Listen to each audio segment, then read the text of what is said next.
আশা করি সবাই খুব ভালো আছো। মাধ্যমিক 2026 কিন্তু প্রায় চলে এসেছে। এটা হচ্ছে আগস্ট মাস, আর রয়েছে হাতে মাত্র কয়েকটা মাস সময়। আর এই কটা মাসে কিন্তু তোমরা যদি আমাদের এই ভিডিওগুলোকে ফলো করে যদি তোমাদের এই যে পড়ার যে স্টাডি রুটিন রয়েছে এটা যদি ফলো করো, তাহলে কিন্তু আমি গ্যারান্টি দিয়ে তোমাদের লিখে দিতে পারি যে তোমাদের রেজাল্ট কিন্তু খুব ভালো হবে এবং প্রত্যেকটা সাবজেক্টে কিন্তু খুব ভালো মার্কস তোমরা আনতে পারবে। তবে ভিডিও শুরু করার আগে বলে রাখি, যারা চ্যানেলে নতুন রয়েছে সবার আগে চ্যানেলটা সাবস্ক্রাইব করে নাও এবং নিজেদের বন্ধুদের মধ্যে শেয়ার করে দাও। তবে চলো আজকের ভিডিও শুরু করা যাক।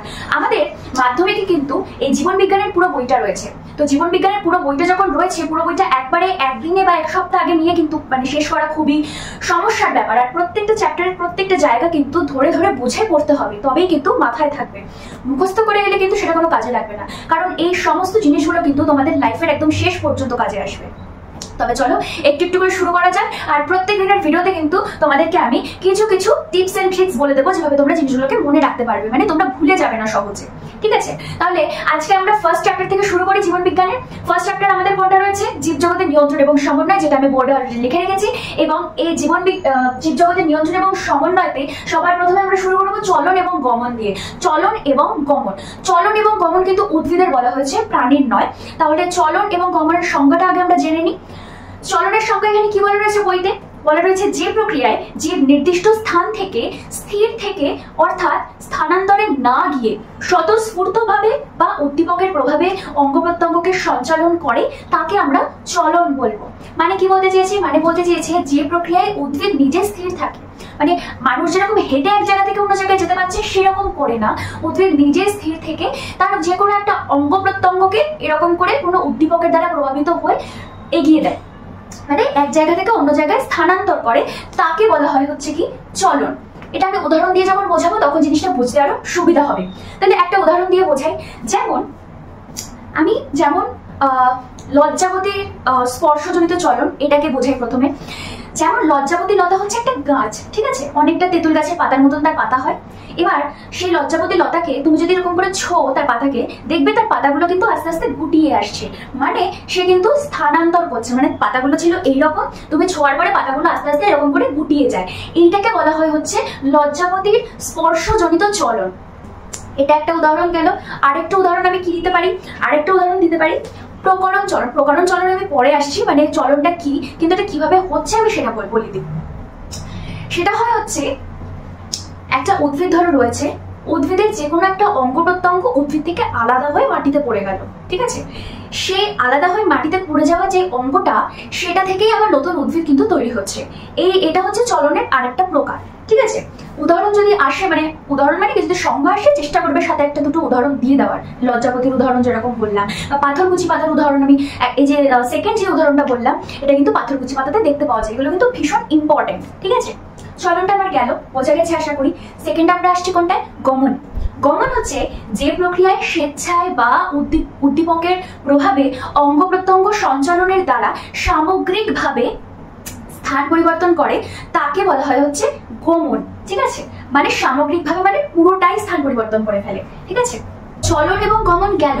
এরপর একটা ইম্পর্টেন্ট জায়গা আসে, সেটা হচ্ছে আচার্য জগদীশচন্দ্র বসু উদ্ভিদের যে সংবেদনশীলতা যে রয়েছে, এটা কিভাবে আবিষ্কার করেছিলেন, ঠিক আছে। এটা কিভাবে আবিষ্কার করেছিলেন সেটা একটুখানি সংখ্যা হিসাবে বলো, এটা আসতেই পারি পরীক্ষাতে, ঠিক আছে। তো আমরা এখানে পাচ্ছি তিনি রেসোন্যান্ট রেকর্ডার, ইলেকট্রিক প্রোব এবং ক্রেস্কোগ্রাফ, এই তিনটে যন্ত্র তিনি আবিষ্কার করেছিলেন। যে যন্ত্রের সাহায্যে তিনি দেখিয়েছিলেন যে উদ্ভিদেরও কিন্তু প্রাণ রয়েছে, উদ্ভিদ কিন্তু আমরা যে কার্যকলাপ করি, মানে উদ্ভিদও আমাদের যে কার্যকলাপ আছে তাতে সাড়া দিতে পারে, এটা কিন্তু তিনি দেখিয়েছিলেন, ঠিক আছে। আচ্ছা, চলন আমার গেল, গমন আমার গেল। চলন কিন্তু মূলত তিন প্রকার। কি কি চলন? তিন প্রকার। একটা হচ্ছে ট্রপিক চলন, একটা হচ্ছে ট্যাকটিক চলন, একটা হচ্ছে ন্যাস্টিক চলন। এই তিন ধরনের চলন কিন্তু আমরা পেয়ে থাকি। তাহলে আমি এখানে দিতে পারি যে চলন হচ্ছে মূলত তিন প্রকার: ট্রপিক চলন, ট্যাকটিক চলন আর ন্যাস্টিক চলন। আমি এখানে বোঝালাম যে উদ্ভিদের চলন হচ্ছে তিন প্রকার: ট্যাকটিক, ট্রপিক এবং ন্যাস্টিক। এই তিন প্রকার হচ্ছে উদ্ভিদের চলন। এবার আমি প্রথম সংজ্ঞা যেটা আসবো সেটা হচ্ছে ট্যাকটিক চলনে। ট্যাকটিক চলন কাকে বলে? ট্যাকটিক চলন হচ্ছে যদি কোনো উদ্ভিদ যদি আলোক শক্তি বা রাসায়নিক শক্তি বা বিদ্যুৎ শক্তি, ঠিক আছে, বা তাপমাত্রা, এইগুলোর দ্বারা যদি উদ্দীপিত হয়ে এক স্থান থেকে অন্য স্থানে স্থানান্তর করে তখন তাকে আমরা বলবো ট্যাকটিক চলন। যেমন একটা উদাহরণ আমি দিই, যেমন হচ্ছে ফটোট্যাকটিক চলন। ফটোট্যাকটিক চলন কাকে বলে যদি সংজ্ঞা আসে বা উদাহরণ সহ সংজ্ঞা দাও যদি বলে, তাহলে আমরা কি বলতে পারি? ফটোট্যাকটিক চলন দেখো নামের মধ্যে কিন্তু লুকিয়ে রয়েছে। ফটো কথা, এটা ফার্স্ট আমি তোমাদেরকে একটা টিপস দিচ্ছি। ফটো কথার অর্থ হচ্ছে আলো। ফটোট্যাকটিক মানে কি? নামের মধ্যে যেহেতু লুকিয়ে রয়েছে তোমরা বলতে পারবে যে সকল উদ্ভিদ আলোর আলোর দ্বারা উদ্দীপিত হয়ে যদি তাদের অঙ্গ প্রত্যঙ্গকে এক স্থান থেকে অন্য স্থানে স্থানান্তর করে বা সঞ্চালন করে নিয়ে যায়, তখন তাকে আমরা কি বলবো? তখন তাকে আমরা বলবো ফটোট্যাকটিক চলন। ঠিক আছে, উদাহরণস্বরূপ আমি কি বলতে পারি? এই ফটোট্যাকটিক চলনের উদাহরণস্বরূপ আমি বলতে পারি শৈবাল বা ভলভক্স। ঠিক আছে, ফটোট্যাকটিক চলন। এবার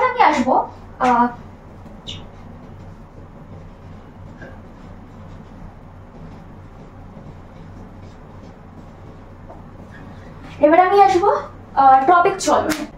ট্রপিক চলনটা হচ্ছে উদ্দীপকের দ্বারা প্রভাবিত হয়ে উদ্দীপক যেদিকে থাকে সেই দিকে কিন্তু তার যে অঙ্গ প্রত্যঙ্গ আছে তাকে প্রসারিত করছে, সেই দিকে প্রসারিত করছে, মানে এগিয়ে নিয়ে যাচ্ছে। মানে এইটা যদি আমি একটা উদ্ভিদ ধরি আমার হাতটাকে, আর ওইদিকে যদি একটা আলো থাকে, আমার হাতটা কিন্তু বিচ্ছিন্ন হবে না, হাতটা আস্তে আস্তে ওই আলোর দিকে কিন্তু এগিয়ে যাবে। এই প্রক্রিয়াটাকে বলা হয় হচ্ছে ট্রপিক চলন। ঠিক আছে, বইতে সংজ্ঞা দেওয়া রয়েছে, সংজ্ঞা পড়লে বুঝে যাবে। এবার ট্রপিক চলন, এটার বাংলা হচ্ছে দিক নির্ণীত চলন। ঠিক আছে, নামের মধ্যে কিন্তু লুকিয়ে রয়েছে। এটা কতগুলো ভাগ রয়েছে, একটা হচ্ছে ফটোট্রপিক চলন, একটা হচ্ছে হাইড্রোট্রপিক চলন, আর একটা হচ্ছে জিওট্রপিক চলন। এই তিনটে আমরা পাচ্ছি, ফটোট্রপিক, হাইড্রোট্রপিক এবং জিওট্রপিক চলন। এক পাচ্ছি ফটোট্রপিক, দুই পাচ্ছি হাইড্রোট্রপিক, তিন পাচ্ছি জিওট্রপিক। ফটোট্রপিক এবং হাইড্রোট্রপিক নিশ্চয়ই এতক্ষণে বুঝে গেছো। ফটোট্রপিক মানে হচ্ছে যেটা আগেরটাই বললাম, আলো যেদিকে থাকবে সেদিকে এগোবে, যেটা আমি হাতের উদাহরণ দিয়ে বললাম। দ্বিতীয় হচ্ছে হাইড্রোট্রপিক। হাইড্রোট্রপিক মানে হচ্ছে যেদিকে জল থাকবে, যেমন উদাহরণস্বরূপ আমি দিতে পারি, কি দিতে পারি? গাছের শিকড়, উদাহরণস্বরূপ আমি দিতে পারি। আরেকটা কি দিতে পারি? আরেকটা হচ্ছে জিওট্রপিক চলন। জিওট্রপিক মানে হচ্ছে মাটির মধ্যে পৃথিবীর মাধ্যাকর্ষণ শক্তির টানে উদ্ভিদের যে অংশ সেই মাধ্যাকর্ষণ শক্তির দিকে সঞ্চালিত হবে। ঠিক আছে, এটা হচ্ছে জিওট্রপিক চলন। এটা হচ্ছে উদ্ভিদের শিকড়, কারণ গাছের কাণ্ড উপরের দিকে যায়, অবভিয়াসলি এটা আমরা জানি, কিন্তু শিকড় যায় নিচের দিকে। এটা হলো আমার ট্রপিক চলনের তিনটে ভাগ। উদাহরণ সহ ভালো করে সংজ্ঞা করবে। এবার আসি ন্যাস্টিক চলনে। এবার ন্যাস্টিক চলনটা বা ব্যক্তি চলনটা কাকে বলা হয়েছে? ন্যাস্টিক চলন বা ব্যক্তি চলন।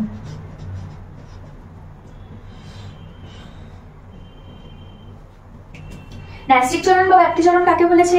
বলেছে উদ্ভিদ অঙ্গের চলন যখন উদ্দীপকের গতিপথ অনুসারে নিয়ন্ত্রিত না হয়ে উদ্দীপকের তীব্রতার উপর নির্ভর করে স্থানান্তর করে বা নিয়ন্ত্রিত হয়, সেই চলনকে বলা হয় হচ্ছে ন্যাস্টিক চলন। মানে আমরা এখানে দুটো পাচ্ছি, একটা হচ্ছে ফটোন্যাস্টিক চলন আর একটা হচ্ছে থার্মোন্যাস্টিক চলন। তাহলে এক হচ্ছে ফটো আর একটা হচ্ছে থার্মো। ঠিক আছে, মানে বলা হয়েছে যে সমস্ত উদ্ভিদ উদ্দীপকের গতিপথের উপর নির্ভরশীল না হয়ে তীব্রতার উপর নির্ভর করে তারা তাদের স্থান পরিবর্তন করে, তাকে বলা হয় হচ্ছে কি? ন্যাস্টিক চলন বা ব্যক্তি চলন। উদাহরণস্বরূপ দুটো দেওয়া হয়েছে, একটা হচ্ছে দুটো ভাগ রয়েছে, একটা হচ্ছে ফটোন্যাস্টিক চলন আর একটা হচ্ছে থার্মোন্যাস্টিক চলন। ফটোন্যাস্টিক মানে হচ্ছে যে সকল উদ্ভিদ আলোর তীব্রতার উপর নিজের স্থান পরিবর্তন করে, তাকে বলা হচ্ছে ফটোন্যাস্টিক চলন। যেমন উদাহরণস্বরূপ আমরা দিতে পারি কি? সূর্যমুখী চলন। ঠিক আছে, পদ্ম, সূর্যমুখী এগুলো কি করে? ফুল আলোর তীব্রতার উপর ফোটে এবং আবার কম আলোতে কিন্তু মুদে যায়। ঠিক আছে, এটা গেল আমার ফটোন্যাস্টিক। থার্মোন্যাস্টিক আমি কি পাচ্ছি? থার্মোন্যাস্টিক হচ্ছে যে সকল উদ্ভিদের সঞ্চালন বা চলন উষ্ণতার তীব্রতার উপর নির্ভর করে। ঠিক আছে, তাকে বলা হচ্ছে থার্মোন্যাস্টিক বা ব্যক্তি চলন, তাপ ব্যক্তি চলন। ঠিক আছে, যেমন টিউলিপ ফুলের পাপড়ি অধিক তাপে খোলে আবার কম তাপে কিন্তু বন্ধ হয়ে যায় বা মুদে যায়। ঠিক আছে, তাহলে আশা করি চলনের এই জায়গাটা ক্লিয়ার হয়েছে। যদি কোনো সমস্যা থাকে কমেন্ট বক্সে কমেন্ট করো, আমি পরের ভিডিওতে আবার আলোচনা করে দেবো। আরেকটা হচ্ছে সিসমোন্যাস্টিক চলন বা স্পর্শ ব্যক্তি। ঠিক আছে,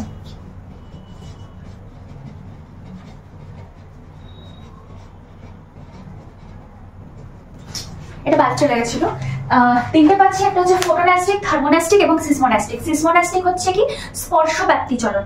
স্পর্শ ব্যাপ্তি মানে প্রথমে একদম মনে করো একটা উদাহরণ দিয়েছিলাম কি না, লজ্জাবতী লতার যে স্পর্শজনিত চলন যেটা সেটা হচ্ছে সিসমোন্যাস্টিক চলন। মানে যে সকল উদ্ভিদের সঞ্চালন স্পর্শের উপর নির্ভর করে, মানে হচ্ছে উদ্দীপকের মানে তীব্রতা, স্পর্শ, ঘর্ষণ, আঘাত, বায়ু প্রবাহ প্রভৃতির উপর নির্ভরশীল, তাকে বলা হয় হচ্ছে সিসমোন্যাস্টিক চলন, যেমন লজ্জাবতী পাতা। ঠিক আছে, এই একটাই উদাহরণ মনে রাখো যথেষ্ট। 4 নম্বর আমরা পাচ্ছি কেমোন্যাস্টিক।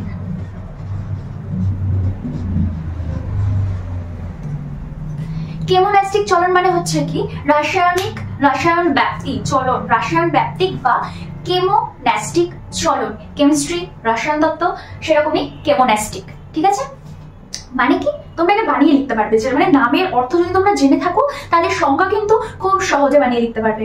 মানে এটার অর্থ হচ্ছে কি না, যে সকল উদ্ভিদ কোনো রাসায়নিক পদার্থ যেমন প্রোটিন, ইথার, ক্লোরোফর্ম ইত্যাদির সংস্পর্শে এসে উদ্ভিদ অঙ্গের সঞ্চালন ঘটে তাকে বলা হয় হচ্ছে কেমোন্যাস্টিক চলন। উদাহরণ যেমন সূর্য শিশির, যেটা পতঙ্গ ভোগ, আমরা সবাই জানি সূর্য শিশির পতঙ্গ ভোগ মানে পোকামাকড় থেকে কিন্তু নিজের খাদ্য সংগ্রহ করে। এই সমস্ত উদ্ভিদগুলো যেটা বললাম পোকামাকড় থেকে তাদের প্রোটিন বা এগুলোর সংস্পর্শে এসে বেঁকে যায়, যেহেতু খাদ্য সংগ্রহ করবে তারা, এটাই তোমরা কেমোন্যাস্টিক চলনের উদাহরণ হিসাবে দেবে। নেক্সট আমি যে জিনিসটা আসবো সেটা হচ্ছে উদ্ভিদের বৃদ্ধি বিকাশের ক্ষেত্রে এই যে হরমোন রয়েছে বিভিন্ন প্রকার, এই হরমোনগুলো কিভাবে সাহায্য করে বা উদ্ভিদ অঙ্গের মধ্যে হরমোনগুলো কিভাবে কার্যকরী। ঠিক আছে, আমরা 3 ধরনের হরমোন পেয়ে থাকি। এক হচ্ছে অক্সিন, দ্বিতীয় হচ্ছে জিবরেলিন, আর তৃতীয় হচ্ছে সাইটোকাইনিন। এই 3 ধরনের হরমোন কিন্তু আমরা পেয়ে থাকি। তাহলে আমি আগে হরমোন 3টের নাম বোর্ডে লিখে নিই। প্রথমে পাচ্ছি অক্সিন,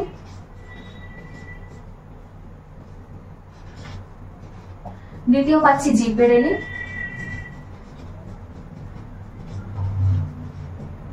তিন নম্বর পাচ্ছি সাইটোকাইনিন।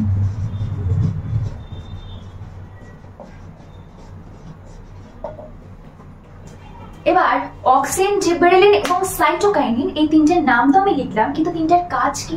কাজ নিশ্চয়ই রয়েছে আলাদা আলাদা। প্রথমে আমি অক্সিনে আসবো। অক্সিন উদ্ভিদ দেহে কোন কাজে লাগে, এর সংজ্ঞাটা কি? অক্সিন হচ্ছে উদ্ভিদের কাণ্ড ও মূলের অগ্রভাগে, মুকুলাবরণীতে এবং বর্ধনশীল পাতার কোষে সংশ্লেষিত নাইট্রোজেন ঘটিত যে জৈব অম্ল উদ্ভিদের বৃদ্ধি ত্বরান্বিত করে তাকে অক্সিন বলে। তাহলে এখান থেকে একটা জিনিস আমরা স্পষ্টভাবে বুঝতে পারছি যে অক্সিনের কাজ কিন্তু উদ্ভিদের বৃদ্ধিতে অনেকভাবে সাহায্য করে।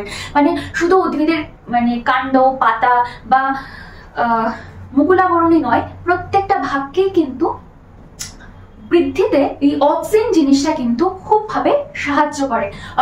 অক্সিনের যে রাসায়নিক যে সিম্বলটা রয়েছে সেটা আমরা কি পাচ্ছি? সেটা আমরা পাচ্ছি C10H9O2N। গেল।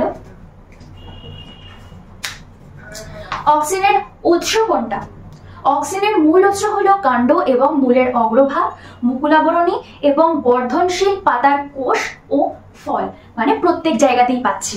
মানে মূলের অক্সিন হচ্ছে কাণ্ড এবং মূলের অগ্রভাগে থাকে, মুকুল আবরণীতে থাকবে, ভ্রূণ মুকুল আবরণী যেটা সেটাতে থাকবে। ভ্রূণ মুকুল আবরণী মানে হচ্ছে ভ্রূণ যেটা দ্বারা আবৃত থাকে, ভ্রূণ মুকুল, সেটাকে বলা হচ্ছে।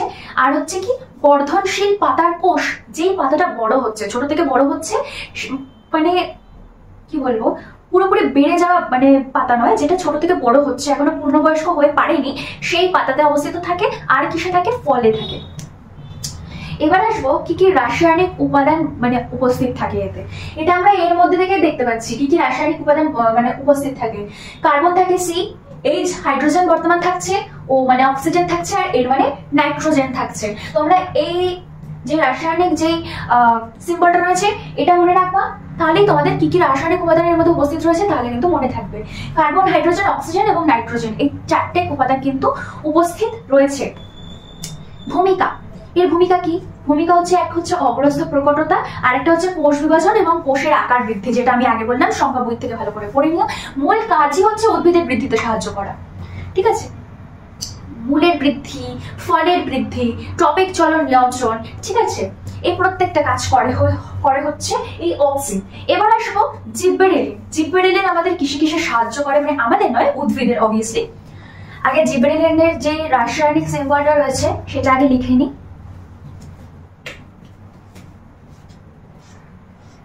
C19 বা C19 H22 and কি O6, ঠিক আছে গেল।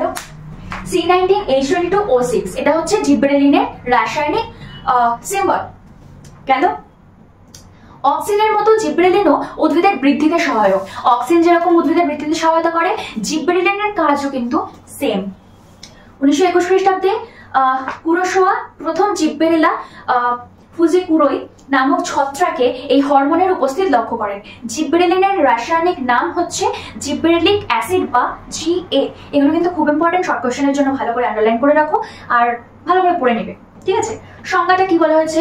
উদ্ভিদের পরিপক্ক বীজ, অঙ্কুরিত চারাগাছ, বীজপত্র, মুকুল ইত্যাদিতে সংশ্লেষিত টার্পিনয়েড গোষ্ঠীর যে জৈব অম্ল উদ্ভিদের দৈর্ঘ্যের বৃদ্ধি ঘটায় এবং বীজের সুপ্ত দশা হ্রাস করে এবং ফুল ধারণে সাহায্য করে তাকে জিবরেলিন বলে। অক্সিনের কাজ যা, জিবরেলিনেরও কাজ তাই, সংজ্ঞাও প্রায় সেম, শুধুমাত্র কোথায় কোথায় উপস্থিত থাকে সেই জায়গাগুলো তোমাদের কিন্তু আলাদাভাবে মনে রাখতে হবে, ঠিক আছে। এবার উৎসটা বলে দিই। উৎস হচ্ছে পরিপক্ক বীজে, মুকুলে, অঙ্কুরিত চারাগাছে, বীজপত্রে এবং বর্ধিষ্ণু পাতায় সংশ্লেষিত হয়। বর্ধিষ্ণু পাতা মানে যেটা আগেরটাতেও ছিল, বৃদ্ধি যে পাতা ছোট থেকে আস্তে আস্তে বড় হচ্ছে সেই পাতাকে আমরা বর্ধিষ্ণু পাতা বলি। হ্যাঁ, এবার রাসায়নিক উপাদান কি কি তোমরা এখানেই দেখতে পাচ্ছ, কার্বন, হাইড্রোজেন এবং অক্সিজেন। এই তিনটে কিন্তু রাসায়নিক উপাদান জিবরেলিনের মধ্যে কিন্তু উপস্থিত থাকছে। এবার ভূমিকা মানে কোন কোন কাজে জিবরেলিন মূলত দরকার হয় উদ্ভিদ দেহে। প্রথম হচ্ছে মুকুল এবং বীজের যে সুপ্তাবস্থা ভঙ্গ মানে বৃদ্ধি ঘটাচ্ছে, ঠিক আছে। মুকুল এবং বীজের সুপ্তাবস্থা ভঙ্গ মানে ফলের বৃদ্ধি ঘটাচ্ছে, ঠিক আছে। পর্বমধ্যের দৈর্ঘ্য বৃদ্ধি ঘটাচ্ছে। পর্বমধ্য মানে কি? পর্বমধ্য মানে হচ্ছে উদ্ভিদের পাতা এবং যেই কি বলবো শাখা প্রশাখার মাঝের যে অংশটা থাকে তাকে কিন্তু পর্বমধ্য বলা হয়, তার বৃদ্ধি ঘটাচ্ছে গেল। এবার আসবো লাস্ট, সাইটোকাইনিন। এই সাইটোকাইনিনটা বলে কিন্তু আমি শেষ করব। পরের যে পার্টটুকু রয়েছে, পরের যে মানব দেহের পার্টটুকু রয়েছে সেটা আমি পরের ভিডিওতে বোঝাবো, ঠিক আছে। সাইটোকাইনিনটা আজকে লাস্ট টপিক, সাইটোকাইনিন বুঝিয়ে আমি শেষ করবো আজকের ভিডিও। সাইটোকাইনিনটা প্রথমে রাসায়নিক যে সিম্বল রয়েছে সেটা আমি আগে দেখে নিই। রাসায়নিক সিম্বল রয়েছে C10H9N5O, ঠিক আছে। C10H9N5O এটা হচ্ছে রাসায়নিক যে সিম্বল সেটা। এবার এই সাইটোকাইনিন এর সংজ্ঞাটা কি? সাইটোকাইনিনের সংজ্ঞা হচ্ছে ফল এবং বীজের মধ্যে সংশ্লেষিত পিউরিন জাতীয় নাইট্রোজেন ঘটিত যে ক্ষারীয় জৈব পদার্থ কোষ বিভাজনে উদ্দীপিত করে তাকে সাইটোকাইনিন বলে, মানে কোষ বিভাজনে সাহায্য করছে। এটাও কিন্তু ডিগ্রির একটা অংশ, মানে তিনটে যে জৈব যৌগ বর্তমান থাকছে উদ্ভিদ দেহে তারা প্রত্যেকে কিন্তু উদ্ভিদের বংশবৃদ্ধি বলছে, উদ্ভিদের দৈর্ঘ্য বৃদ্ধিতে সাহায্য করছে। তো উৎস আমি বলি, উৎস হচ্ছে যেরকম ফল এবং শস্য উদ্ভিদের ফল এবং শস্যে সংশ্লেষিত হয়। নারকেলের তরল শস্যে, টমেটোর রসে এবং ভুট্টার শস্যে কিন্তু অধিক পরিমাণে এই সাইটোকাইনিন পাওয়া যায়। আর রাসায়নিক উপাদান কিন্তু এখান থেকে দেখা যাচ্ছে কার্বন, হাইড্রোজেন, নাইট্রোজেন এবং অক্সিজেন, এই চারটে জিনিস কিন্তু বর্তমান থাকছে রাসায়নিক উপাদানে। আর ভূমিকা হচ্ছে কোষ বিভাজন ঘটায়, ঠিক আছে, পার্শ্ব অঙ্গুলের বৃদ্ধি ঘটায়, আর কি পত্রমোচন বিলম্বিত করে। পত্রমোচন মানে কি? পাতা ঝরে যাওয়া কিন্তু আটকায় সাইটোকাইনিন, ঠিক আছে। আশা করি এই যতদূর আমি পড়ালাম তোমাদেরকে আজকে সেই জায়গাগুলো ক্লিয়ার হয়েছে। আর আমি শুধু পড়ালে হবে না, বইটা ভালো করে পড়তে হবে এবং প্রত্যেকটা লাইন বা লাইন কিন্তু ভালো করে বুঝে মুখস্থ করতে হবে, না বুঝে নয় কিন্তু। তারপরে যদি কোনো জায়গায় কোনো সমস্যা থেকে থাকে কমেন্ট সেকশনে জানাবে, আমি যথাসম্ভব চেষ্টা করবো তোমাদেরকে সাহায্য করে দেওয়ার। আজকের ভিডিওটা যদি ভালো লেগে থাকে তাহলে অবশ্যই একটা লাইক করো এবং শেয়ার করো এবং চ্যানেল সাবস্ক্রাইব করতে ভুলো না। আবার নেক্সট ভিডিওতে তোমাদের সাথে দেখা হবে, ততক্ষণের জন্য টাটা, মন দিয়ে পড়তে থাকো।